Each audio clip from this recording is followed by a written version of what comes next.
Olá! Hoje a gente vai investigar uma das teorias mais polêmicas da história do Brasil. E se eu te dissesse que os portugueses talvez não tenham sido os primeiros a chegar por aqui? Pois é, vamos mergulhar no mundo fascinante dos fenícios para tentar separar o mito da realidade. Pensa bem, e se a história que a gente aprendeu na escola não for exatamente toda a história? A ideia de que uma civilização antiga que dominava os mares chegou ao Brasil milhares de anos antes de Cabral parece loucura, né? Mas essa teoria tem uma origem bem específica. Tudo gira em torno desta suposta inscrição.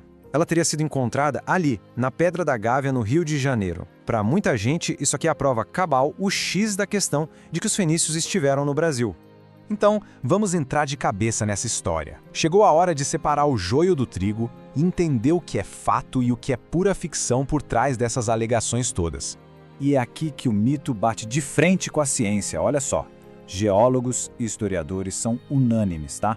As supostas inscrições são, na verdade, resultado de milênios e milênios de erosão. Vento, chuva, a natureza trabalhando. E aquele famoso rosto é um caso clássico de pareidolia. Sabe quando a gente vê um formato de bicho numa nuvem? Então, é exatamente o mesmo fenômeno. Nosso cérebro adora encontrar padrões.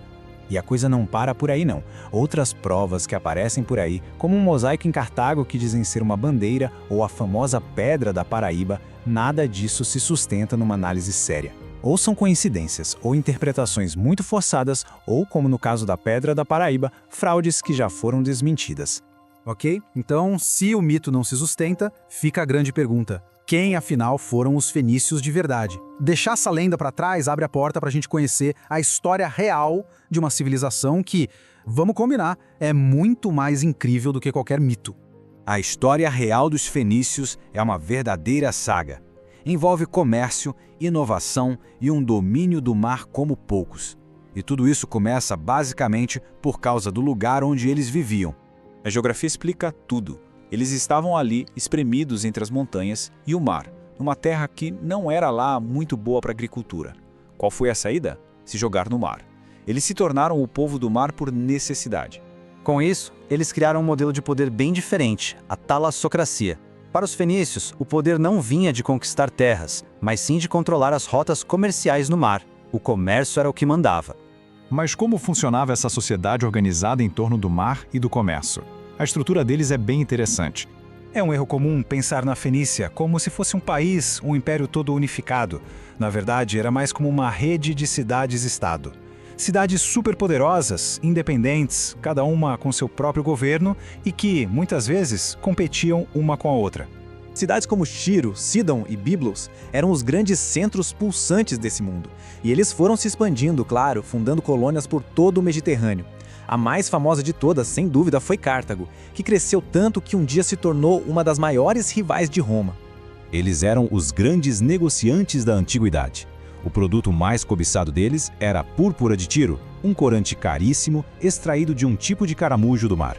Era tão exclusivo que virou a cor da realeza. Mas eles também vendiam muita madeira de cedro, artigos de vidro, metais, vinhos de alta qualidade. Só que o maior legado dos fenícios não foi nenhum produto, por mais luxuoso que fosse. Foi uma invenção. Uma invenção tão poderosa que a gente usa todos os dias, inclusive agora mesmo. E a maior invenção deles não nasceu da guerra nem da filosofia. Nasceu de uma necessidade bem prática do comércio. Como é que a gente anota as transações de um jeito simples e que todo mundo entenda, falando com tantos povos diferentes? A solução foi simplesmente genial. Eles criaram um sistema de escrita onde cada símbolo representava um som e não uma ideia. Esse alfabeto fonético foi adotado pelos gregos, que aperfeiçoaram a ideia adicionando as vogais. E esse sistema é, basicamente, o avô do nosso alfabeto latino e de quase toda a escrita ocidental moderna. É incrível, né? Mas, como uma civilização tão influente que durou milênios, acabou chegando ao fim. A civilização fenícia é muito antiga, com seu auge ali entre 1200 e 800 a.C. O problema é que a mesma estrutura que os fez tão ricos e poderosos no comércio também foi a sua ruína.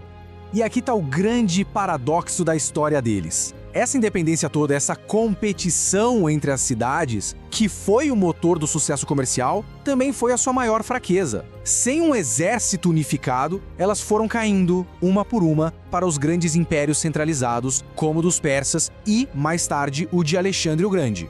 No fim das contas, o legado verdadeiro dos fenícios não precisa de nenhum mito para ser espetacular.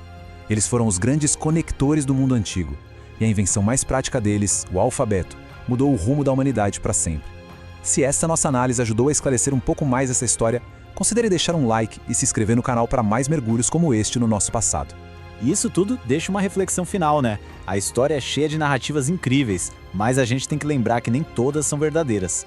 O grande desafio é sempre separar o que de fato aconteceu daquilo que a gente gostaria que tivesse acontecido.